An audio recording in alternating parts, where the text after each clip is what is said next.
നമസ്കാരം. ഇഫക്ട് ന്യൂസിലെ ഏവർക്കും സ്വാഗതം. അഭിമന്യനായ ഈ യോഗത്തിൻ്റെ അധ്യക്ഷൻ AICTയുടെ ചെയർമാൻ അലി അക്ബർ കരിച്ചാറ, ഖിറാഅത്ത് നടത്തിയിട്ടുള്ള ഹാഫിസ് സിയാദ് മൗലവി അൽ ഖാസിമി, സ്വാഗത ഭാഷണം നടത്തിയ മുഹമ്മദ് റാസി ബാഖവി, പുസ്തക പ്രകാശനം നടത്തുന്ന കല്ലമ്പലം അർഷദ് മൗലവി അൽ ഖാസിമി, ഫാൽക്കൺ ഷിബു, മാമം അബ്ദുൽ ലത്തീഫ് മൗലവി തുടങ്ങി സ്റ്റേജിൽ ഉപവിഷ്ടരായ വിശിഷ്ട വ്യക്തിത്വങ്ങൾ, ആശംസകൾ അർപ്പിക്കുന്ന സാമൂഹിക സാംസ്കാരിക രംഗത്തെ പ്രമുഖർ, വിശിഷ്ട അതിഥികളെ, സുഹൃത്തുക്കളെ, വളരെ സന്തോഷകരമായ ഒരു ചടങ്ങിലാണ് നാം സംബന്ധിച്ചു കൊണ്ടിരിക്കുന്നത്. സമൂഹത്തിൻ്റെ, പ്രത്യേകിച്ച് മുസ്ലിം സമുദായത്തിൻ്റെ സാംസ്കാരികവും വിദ്യാഭ്യാസപരവും ലക്ഷ്യമായി പ്രവർത്തിക്കുന്ന സൈക്കോളജിക്കൽ കൗൺസിലർമാരുടെയും നിസ്വാർത്ഥരായ പണ്ഡിതന്മാരുടെയും ഒരു കൂട്ടായ്മയാണ് അനാർ എഡ്യൂക്കേഷണൽ ചാരിറ്റബിൾ ട്രസ്റ്റ് എന്നാണ് ഞാൻ മനസ്സിലാക്കിയിട്ടുള്ളത്. നമ്മൾ ഒത്തുചേർന്നിരിക്കുന്നത് ഒരു അതിമനോഹരമായതും അതിലേറെ കാലഘട്ടം ആവശ്യപ്പെടുന്നതുമായ ഒരു വിഷയത്തെ അധികരിച്ചുള്ള ചർച്ചക്കാണ്. വൈവാഹിക ജീവിതത്തിലേക്ക് കാലെടുത്തു വെച്ച യുവാക്കൾ വളരെ പെട്ടെന്ന് തന്നെ അകന്നു പോകുന്നതും ബന്ധം വേർപെടുത്തുന്നതിൽ എത്തുന്നതുമായ സാഹചര്യം വർദ്ധിച്ചു വരികയാണ്. ക്രിസ്ത്യൻ സമുദായത്തിനിടയിൽ വിവാഹത്തിന് മുമ്പ് തന്നെ വൈവാഹിക ജീവിതത്തിലേക്ക് പ്രവേശിക്കുന്ന വധൂവരന്മാർക്ക് കൗൺസിലിംഗ് നൽകി എങ്ങനെ ഒരു വധു അല്ലെങ്കിൽ വരൻ ആയി മാറാം എന്നതിനെക്കുറിച്ചുള്ള പഠനം നടക്കുന്ന സംവിധാനങ്ങൾ വ്യാപകമായി നിലവിലുണ്ട്. മുസ്ലിം സമുദായത്തിനകത്ത് അത്തരം ശ്രമങ്ങൾ സമീപകാലത്ത് മാത്രമാണ് ഒറ്റപ്പെട്ട ഇടങ്ങളെങ്കിലും ആരംഭിച്ചിട്ടുള്ളത്. വർത്തമാനകാലം ആവശ്യപ്പെടുന്ന അനിവാര്യമായ ഒരു വസ്തുത തന്നെയാണ് അത് എന്നത് നമുക്ക് നിഷേധിക്കാൻ കഴിയില്ല. ഡൈവോഴ്സിലേക്ക് നീങ്ങാൻ പലപ്പോഴും വളരെ ചെറിയ കാരണങ്ങളാണ് ഉണ്ടാകുന്നത് എന്നത് നമ്മുടെ അനുഭവത്തിലൂടെ നമുക്ക് ബോധ്യപ്പെടുന്നതാണ്. വൈവാഹിക ബന്ധത്തിൻ്റെ ഗൗരവത്തെക്കുറിച്ച് അല്ലെങ്കിൽ ജീവിതത്തിൽ ഉണ്ടാകുന്ന പ്രതിസന്ധികളെക്കുറിച്ച് നേരത്തെ മനസ്സിലാക്കാതെ പോകുന്നത് കൊണ്ടാണ് ഒരുപക്ഷെ ഞാൻ ഉദ്ദേശിച്ച രീതിയിലുള്ള ഭർത്താവിനെ അല്ല എനിക്ക് ലഭിച്ചത്, അല്ലെങ്കിൽ ഭാര്യയെ അല്ല എനിക്ക് ലഭിച്ചത് എന്ന തോന്നലിൽ വളരെ പെട്ടെന്ന് തന്നെ ചില തീരുമാനങ്ങളിലേക്ക് എത്താൻ യുവമിഥുനങ്ങളെ എത്തിക്കുന്നത് എന്ന ദുഃഖകരമായൊരവസ്ഥ നമ്മുടെ മുമ്പിലുണ്ട്. ഡൈവോഴ്സുകൾ ഒരു ഫാഷനായി മാറുന്നു എന്ന് സംശയിക്കപ്പെടേണ്ട ഒരു കാലഘട്ടം കൂടിയാണ് ഇത്. പുതിയ തലമുറയിൽ ഒരു വിഭാഗം ആളുകൾ വിവാഹബന്ധത്തിൽ ഏർപ്പെടുന്നതിന് തന്നെ തയ്യാറാവാത്തൊരു സാഹചര്യം നിലനിൽക്കുന്നുണ്ട്. അതിലേറെ പണ്ട് കാലത്ത് പെൺകുട്ടികൾ കൂടുതലുണ്ടായാൽ രക്ഷിതാക്കൾക്ക് വല്ലാത്ത ഭയമായിരുന്നു. ഡബറി കൊടുത്ത് കെട്ടിച്ചു വിടാൻ എങ്ങനെ കഴിയും എന്ന വല്ലാത്തൊരു ചിന്ത നമ്മളെ മതിച്ചിരുന്നു. പക്ഷെ വർത്തമാനകാലത്ത് നേരെ തിരിഞ്ഞൊരു സാഹചര്യത്തിലേക്ക് കാര്യങ്ങൾ പോയിക്കൊണ്ടിരിക്കുകയാണ്. പെൺകുട്ടികൾ വളരെ നന്നായി വിദ്യാഭ്യാസത്തിന് വേണ്ടി സമയം നീക്കി വെക്കുകയും ഉയർന്ന വിദ്യാഭ്യാസം നേടുകയും ഉദ്യോഗതലങ്ങളിൽ പ്രശോഭിതമാവുകയും ചെയ്തുകൊണ്ടിരിക്കുന്ന ഒരു കാലഘട്ടമാണിത്. ചെറുപ്പക്കാരെ സംബന്ധിച്ചിടത്തോളം പലപ്പോഴും കല്യാണം അന്വേഷിച്ച് അങ്ങോട്ട് ചെന്നാൽ പോലും കുറച്ചുകൂടി പഠിക്കട്ടെ എന്നാണ് പല പെൺകുട്ടികളും ഇപ്പോൾ മറുപടി കൊടുത്തുകൊണ്ടിരിക്കുന്നത്.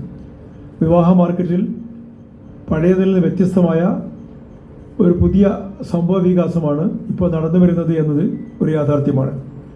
വരാനിരിക്കുന്ന ജീവിതത്തിൽ ഏറ്റെടുക്കേണ്ടി വരുന്ന ഉത്തരവാദിത്തങ്ങളെ പറ്റിയുള്ള പേടി, അതുപോലെ തന്നെ വിഹ്വലത, സമ്മർദ്ദം തുടങ്ങിയവ ഇതിന് കാരണമാവുന്നുണ്ട് എന്ന് നാം തിരിച്ചറിയേണ്ടതായിട്ടുണ്ട്. ഇത്തരം സാഹചര്യം നേരിടുന്നതിന് ഒരുതരം കപ്പിൾസ് തെറാപ്പിയാണ് കൗൺസിലിംഗ് എന്ന് പറയുന്നത്. പങ്കാളികൾക്ക് ആഴത്തിൽ മനസ്സിലാക്കുന്നതിനും അതിനനുസരിച്ച് ജീവിതം ക്രമപ്പെടുത്തി മുന്നോട്ട് പോകുന്നതിനും ഇത്തരം കൗൺസിലിങ്ങുകൾ സഹായകമാകും. Pre marital, post marital counselling കോഴ്സുകൾ വിജയകരമായി പൂർത്തിയാക്കിയ ആളുകളെ ആദരിക്കുന്ന ഒരു ചടങ്ങ് കൂടിയാണിത് എന്ന് ഞാൻ മനസ്സിലാക്കുന്നു. സ്വാഭാവികമായും കാലഘട്ടത്തിൻ്റെ പ്രാധാന്യം ഉൾക്കൊണ്ടുകൊണ്ട് ഈ കോഴ്സുകൾ പഠിക്കാൻ തയ്യാറായിട്ടുള്ള ആളുകളെ എത്ര അഭിനന്ദിച്ചാലും മതിയാവുകയില്ല. ഒരു ജനപ്രതിനിധി എന്ന നിലക്ക് എല്ലാവരെയും അഭിനന്ദിക്കാൻ ഞാൻ ഈ അവസരം ഉപയോഗപ്പെടുത്തുകയാണ്. ഈ കൗൺസിലിംഗ് കോഴ്സുകൾ വിവാഹ ജീവിതത്തിൻ്റെ പ്രാധാന്യം മനസ്സിലാക്കുന്നതിനും അതിനെ ആരോഗ്യമുള്ള ബന്ധങ്ങളാക്കുന്നതിന് അനുയോജ്യമായ പരിശീലനം ലഭിക്കുന്നതിനും നിങ്ങളെ സഹായിച്ചിട്ടുണ്ട് എന്ന് ഞാൻ മനസ്സിലാക്കുകയാണ്. അതുപോലെ തന്നെ ഇന്ന് നമ്മുടെ സമൂഹം നേരിടുന്ന ഏറ്റവും വലിയ ഒരു സാമൂഹിക പ്രശ്നമാണ് മയക്കുമരുന്നിൻ്റെ ഉപയോഗം. നമ്മൾ വിശ്വാസികളെന്ന നിലക്ക് വളരെ ചെറുപ്പത്തിൽ തന്നെ മദ്രസകളിൽ നിന്നൊക്കെ ഒരുതരം മയക്കുമരുന്നുകളും ഉപയോഗിക്കാൻ പാടില്ല, ലഹരി പദാർത്ഥങ്ങൾ ഉപയോഗിക്കാൻ പാടില്ല എന്നൊക്കെ പഠിച്ചവരാണ്. പക്ഷേ വർത്തമാനകാലത്ത് വാർത്തകളിൽ മാധ്യമങ്ങളിൽ വരുന്ന വാർത്തകൾ കേൾക്കുമ്പോൾ കാണുമ്പോൾ പേരുകൾ കേൾക്കുമ്പോൾ പലപ്പോഴും ലജ്ജിക്കാൻ തോന്നാറുണ്ട്. ആ രീതിയിൽ എല്ലാ മതവിഭാഗത്തിൽപ്പെട്ട ആളുകളും ഈ രംഗത്ത് ഒന്നിനൊന്ന് മെച്ചമെന്ന നിലയിൽ ഈ ലഹരിയുടെ ഉപഭോക്താക്കളോ അതിൻ്റെ പ്രചാരകരോ അല്ലെങ്കിൽ അതിൻ്റെ ഡീലർമാരോ ആയി മാറിക്കൊണ്ടിരിക്കുന്നു എന്നത് ഒരു വസ്തുതയാണ്. സ്വാഭാവികമായും എന്തുകൊണ്ട് ഇത് സംഭവിക്കുന്നു, പ്രത്യേകിച്ച് നന്നായി ധാർമ്മിക വിദ്യാഭ്യാസം നൽകപ്പെട്ടിട്ടുള്ള ആളുകൾക്കിടയിൽ എന്തുകൊണ്ട് ഈ സാഹചര്യം ഉണ്ടാകുന്നു എന്നതിനെക്കുറിച്ച് ഗൗരവതരമായ ഒരു ചർച്ച നടക്കേണ്ടതായിട്ടുണ്ട്. ഇന്ന് ആഗോളതലത്തിൽ തന്നെ ഒരു സാമൂഹിക വിപത്തായി ഈ ലഹരി മാറിക്കഴിഞ്ഞിരിക്കുകയാണ്. വർദ്ധിച്ചു വരുന്ന ലഹരി ഉപഭോഗത്തിനെതിരെ നാടാകെ തന്നെ അണിചേരുന്ന വലിയ പ്രതിരോധം സൃഷ്ടിക്കാൻ നമുക്ക് സാധിക്കേണ്ടതായിട്ടുണ്ട്. നമ്മുടെ മഹല്ലത്തുകളിലും നമ്മുടെ മദ്രസകളിലും വളരെ ചെറിയ പ്രായത്തിൽ തന്നെ നമ്മുടെ കുട്ടികളെ ലഹരിയുടെ അപകടങ്ങളെക്കുറിച്ച് ബോധ്യപ്പെടുത്താൻ നമുക്ക് സാധിക്കണം. അടുത്ത കാലത്ത് ഒരു മാതാവ് ഒരു ചാനലിനോട് പറഞ്ഞത് തൻ്റെ കുട്ടിക്ക് ഒരു സ്കൂളിൽ വെച്ച് കൊടുത്ത ഒരു ചോക്ലേറ്റ് അത് കഴിച്ചതിന് ശേഷം വീട്ടിൽ വന്നപ്പോൾ കുട്ടിക്ക് അസ്വാസ്ഥ്യമുണ്ടായി. ഡോക്ടറെ കാണിച്ചപ്പോൾ അതിലല്പം ലഹരി ഉള്ളിൽ പോയിട്ടുണ്ട് എന്നാണ് പറഞ്ഞത്. വിശ്വസ്തമായി ഒരു ചോക്ലേറ്റ് വാങ്ങി കൊടുക്കാൻ പോലും കഴിയാത്ത സാഹചര്യം ഇപ്പോൾ സംജാതമായിട്ടുണ്ട് എന്ന യാഥാർത്ഥ്യം നാം ഉൾക്കൊള്ളേണ്ടതായിട്ടുണ്ട്. സ്വാഭാവികമായും സ്നേഹത്തിൻ്റെ പേരിൽ നമ്മൾ കുട്ടികൾക്കൊക്കെ ചോക്ലേറ്റ് കൊടുക്കാറുണ്ട്. പക്ഷേ ഇപ്പോൾ അപരിചിതർ നൽകുന്ന ചോക്ലേറ്റുകൾ സ്വീകരിക്കാൻ പറ്റാത്തൊരു ഘട്ടത്തിലേക്കാണ് കാലം പോയിക്കൊണ്ടിരിക്കുന്നത് എന്ന് മറ്റൊരു വസ്തുതയാണ്. മുൻകാലങ്ങളിൽ അമിത മദ്യപാനവും കഞ്ചാവ് പോലെയുള്ള ലഹരി പദാർത്ഥങ്ങളാണ് ഭീഷണി ഉയർത്തിയിരുന്നെങ്കിൽ ഇന്ന് കൂടുതൽ മാരകമായ MDMA പോലെയുള്ള രാസരേഖകളിലേക്ക് ഒരു വിഭാഗം വഴിമാറിയിരിക്കുന്നു. പഴയകാലത്ത് മദ്യപിച്ച് വരുന്ന ഒരാളെ നമുക്ക് സ്മെല്ല് കൊണ്ട് തിരിച്ചറിയാൻ കഴിയും. അല്ലെങ്കിൽ അദ്ദേഹത്തിൻ്റെ നടത്തം ആടിയും ചാടിയും പാടിയും ഒക്കെയുള്ള നടത്തം കാണുമ്പോൾ ഇദ്ദേഹം മദ്യപിച്ചിട്ടുണ്ട് എന്ന് മനസ്സിലാക്കാൻ സാധിക്കും. പക്ഷേ ഇപ്പോൾ നമുക്കറിയാം ഒരു ലക്ഷണങ്ങളുമില്ലാതെ MDMA ഉപയോഗിക്കുന്ന കുട്ടികൾ സുഖമായി വീട്ടിൽ വന്ന് കിടന്നുറങ്ങും. നമ്മൾ ധരിക്കുക കുട്ടികളെ റെസ്റ്റ് എടുക്കുന്നതാണെന്നാണ്. അതേപോലെ തന്നെ പഴയകാലത്ത് നമ്മുടെ കുട്ടികളുടെ പുസ്തകം മറിച്ചാൽ ഗാന്ധിജിയുടെ ഒക്കെ ചില സ്റ്റാമ്പുകൾ ഇതിൽ കാണും. ഇപ്പോൾ കാണുന്ന സ്റ്റാമ്പുകൾ കാണുമ്പം ഗാന്ധിജിയുടേതായിരിക്കും. പക്ഷെ ആ സ്റ്റാമ്പ് ഒന്ന് സ്മെല്ല് ചെയ്താൽ അല്ലെങ്കിൽ നാവിനടിയിൽ വെച്ചാൽ വലിയ ലഹരി ലഭിക്കുന്ന സ്റ്റാമ്പുകളാണ് എന്നത് മറ്റൊരു യാഥാർത്ഥ്യമാണ്. സമീപകാലത്തൊരു പുസ്തകത്തിൽ വായിക്കാൻ കഴിഞ്ഞത് ഒരുതരം അത്തറ് കയ്യിൽ പുരട്ടിയാൽ ആ കൈ കൊണ്ട് പിടിക്കുന്ന കുട്ടി പിന്നീട് അവരുടെ കൂടെ വരും. അത്രയും മാസ്മരിക ശക്തിയുള്ള ലഹരി രാജ്യത്ത് ലഭ്യമായിക്കൊണ്ടിരിക്കുന്ന ഒരു കാലഘട്ടത്തിലാണ് നമ്മൾ ജീവിച്ചുകൊണ്ടിരിക്കുന്നത്. ഇതിനെക്കുറിച്ച് വളരെ വ്യക്തമായി ബോധ്യപ്പെടുത്താൻ നമുക്ക് സാധിക്കണം. അതോടൊപ്പം തന്നെ ലഹരി ഉപയോഗിക്കുന്ന കുടുംബങ്ങളിൽ നിന്നുള്ള വിവാഹബന്ധങ്ങൾ ഇല്ലാതാക്കാൻ പ്രോത്സാഹിപ്പിക്കാതിരിക്കാൻ നമ്മൾ ശ്രമിക്കണം. മഹലുകൾക്ക് പറയാൻ സാധിക്കണം, ലഹരി ഉപയോഗിക്കുന്ന ആളുകളുമായുള്ള ഒരു വിവാഹവും ഞങ്ങൾ നടത്തിക്കൊടുക്കില്ല എന്ന് തീരുമാനിക്കേണ്ടതായിട്ടുണ്ട്. അങ്ങനെ തീരുമാനിച്ചാൽ സ്വാഭാവികമായും മതബോധമുള്ള ആളുകൾ അംഗീകരിക്കും.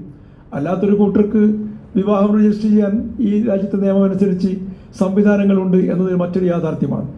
പക്ഷെ അതോടൊപ്പം തന്നെ ഇപ്പോൾ കല്യാണം കഴിക്കാൻ പോലും കുട്ടികൾ തയ്യാറാകുന്നില്ല. കാരണം അതൊരു ഉത്തരവാദിത്തമാണ്. അതിലേറെ വേണമെങ്കിൽ നമുക്ക് ജോയിൻറ്റ് ടുഗദർ എന്ന രീതിയിൽ ഒന്നിച്ച് താമസിക്കാം എന്ന രീതിയിലേക്ക് പ്രത്യേകിച്ച് പഠിക്കുന്ന കുട്ടികൾ, പ്രത്യേകിച്ച് കേരളം വിട്ട് പഠിക്കുന്ന കുട്ടികൾ ആ രീതിയിൽ ചിന്തിച്ചുകൊണ്ടിരിക്കുന്ന ഒരു കാലഘട്ടമാണിത്. ഈ കാര്യങ്ങളെക്കുറിച്ചൊക്കെ തന്നെ നമുക്ക് കുട്ടികളെ വളരെ നേരത്തെ തന്നെ ബോധപ്പെടുത്താനും ഒരു കാരണവശാലും അത്തരം റിലേഷൻസ് നിങ്ങൾക്കുണ്ടാകാൻ പാടില്ല എന്നതിനെക്കുറിച്ചുള്ള ഗൗരവതരമായ രീതിയിൽ പഠനം നടത്തി കൊടുക്കാനും നമുക്ക് സാധിക്കേണ്ടതായിട്ടുണ്ട്. മാരക വിഷവസ്തുക്കളായ രാസവസ്തുക്കളുടെ സങ്കലനങ്ങൾ ചോക്ലേറ്റ് രൂപത്തിലും മിഠായിയായി നമ്മുടെ പെഞ്ചുകുട്ടികളിൽ വരെ ലഹരിക്കായി വിതരണം ചെയ്യപ്പെടുന്നു എന്നതാണ് വർത്തമാനകാലത്തെ മറ്റൊരു യാഥാർത്ഥ്യം. നമ്മുടെ ഭാവി തലമുറയെ സംബന്ധിച്ചിടത്തോളം അവരെ നല്ല രീതിയിൽ വളർത്തിക്കൊണ്ടുവരിക എന്ന് പറയുന്നത് വളരെയേറെ ഉത്തരവാദിത്തമുള്ള ഒരു ജോലിയാണ്. ഈ രംഗത്ത് നമ്മുടെ കുട്ടികളുടെ കാര്യത്തിൽ നമ്മൾ ഓരോരുത്തരും അല്ലെങ്കിൽ രക്ഷിതാക്കൾ കൂടുതൽ സമയം കുട്ടികൾക്ക് വേണ്ടി ചെലവഴിക്കുന്ന ഒരു സാഹചര്യം ഉണ്ടാകണം. പുതിയ കാലത്ത് ഭാര്യയും ഭർത്താവും ജോലി ചെയ്യുന്നവരാണ്. സ്വാഭാവികമായും രണ്ടു കൂട്ടർക്കും സമയമില്ലാത്തൊരു സാഹചര്യമുണ്ട്. കുട്ടികൾ അവർക്ക് കഥകൾ പറയാൻ തൊട്ടടുത്ത വീട്ടിലോ അല്ലെങ്കിൽ അവരുടെ സുഹൃത്തുക്കളെയോ മാത്രമാണ് ആശ്രയിക്കുന്നത്. കുട്ടികൾക്ക് ഹൃദയം തുറന്ന് സംസാരിക്കാൻ മാതാപിതാക്കളെ ലഭ്യമാകുന്ന അവസരമില്ലെങ്കിൽ കുട്ടികൾ അവരോടൊപ്പം സല്ലപിക്കാൻ ആരാണോ വരുന്നത് അവരോടൊപ്പം പോകുന്ന സാഹചര്യം ഉണ്ടാകുമെന്ന കാര്യത്തെക്കുറിച്ച് നമ്മൾ ഗൗരവതരമായി തന്നെ ചർച്ച ചെയ്യേണ്ടതായിട്ടുണ്ട്. അതിനുള്ള ഒരു ശ്രമം കൂടിയാവട്ടെ ഈ സംഗമം എന്ന് ഞാൻ ആഗ്രഹിക്കുകയാണ്. ഇവിടെ കൗൺസിലിംഗ് കോഴ്സ് പൂർത്തിയാക്കി സർട്ടിഫിക്കറ്റ് സ്വീകരിക്കുന്ന വിദ്യാർത്ഥികൾക്കും മറ്റുള്ളവർക്കും ഹൃദയംഗമമായ അഭിനന്ദനങ്ങൾ ഒരിക്കൽ കൂടി നേരുന്നു. പണ്ഡിതന്മാരെ കൊണ്ട് സമ്പുഷ്ടമായൊരു സദസ്സായതുകൊണ്ട് ദീർഘമായി അത്തരം കാര്യങ്ങളിലേക്ക് കടന്ന് സംസാരിക്കണം എന്ന് ഞാൻ ആഗ്രഹിക്കുന്നില്ല. യുവതലമുറയുടെ നവീകരണം ലക്ഷ്യമാക്കിക്കൊണ്ട് അലി അക്ബർ കരിച്ചാറ രചിച്ച എൻ്റെ രക്ഷിതാവിനെ ഞാൻ അറിഞ്ഞുവോ എന്ന പേരിൽ ഇവിടെ പ്രകാശനം ചെയ്യുന്ന പുസ്തകം, അതിൻ്റെ ഉള്ളടക്കവും പ്രതിപാദ്യവുമൊക്കെ കൂടുതൽ ആളുകളിലേക്ക് ഈ അറിവും അവബോധവും എത്തിക്കുന്നതിന് സഹായകമാകട്ടെ എന്ന് ഞാൻ ആത്മാർത്ഥമായി പ്രാർത്ഥിക്കുന്നു. ആരോഗ്യകരമായ വിവാഹ ബന്ധങ്ങളുടെ ഒത്തുചേരുന്ന ഓരോ ശ്രമത്തിനും സമ്പൂർണ്ണ പിന്തുണ നൽകേണ്ടത് സമൂഹത്തിൻ്റെ പൊതുവായ കടമയാണ്. ഈ പരിശീലനങ്ങൾ സംഘടിപ്പിച്ചിട്ടുള്ള സൈക്കോളജിക്കൽ കൗൺസിലർമാരെയും അതിന് നേതൃത്വം നൽകുന്ന പണ്ഡിതരും ഉൾപ്പെടെയുള്ള എല്ലാവർക്കും ഹൃദയംഗമമായ നന്ദി അറിയിക്കുന്നു. നാം കൂടുതൽ മനസ്സിലാക്കുന്ന പരസ്പരം മാന്യവും കരുണാപൂർവമായ ബന്ധങ്ങൾ നിർമ്മിക്കാൻ ഈ പ്രവർത്തനങ്ങൾ സഹായിക്കുമാറാകട്ടെ എന്ന് ആശംസിച്ചുകൊണ്ട് അനാർ എഡ്യൂക്കേഷണൽ ചാരിറ്റബിൾ ട്രസ്റ്റ് സംഘടിപ്പിച്ചിട്ടുള്ള ഈ സർട്ടിഫിക്കറ്റ് വിതരണ സംഗമവും പുസ്തക പ്രകാശനവും സർവശക്തനായ അള്ളാഹുവിന്റെ നാമത്തിൽ ബിസ്മില്ലാഹിർ റഹ്മാനിർ റഹീം എന്ന് പറഞ്ഞ് നിർവഹിച്ചറിയിച്ചുകൊണ്ട് ഞാൻ എൻ്റെ വാക്കുകൾ ഉപസംഹരിക്കുന്നു. വാർത്തകളും വിശേഷങ്ങളും ഇവിടെ അവസാനിക്കുന്നില്ല. കൂടുതൽ വാർത്തകളും വിശേഷങ്ങളുമായി വീണ്ടും കണ്ടുമുട്ടാം. അതുവരെ ഏവർക്കും നന്ദി, നമസ്കാരം.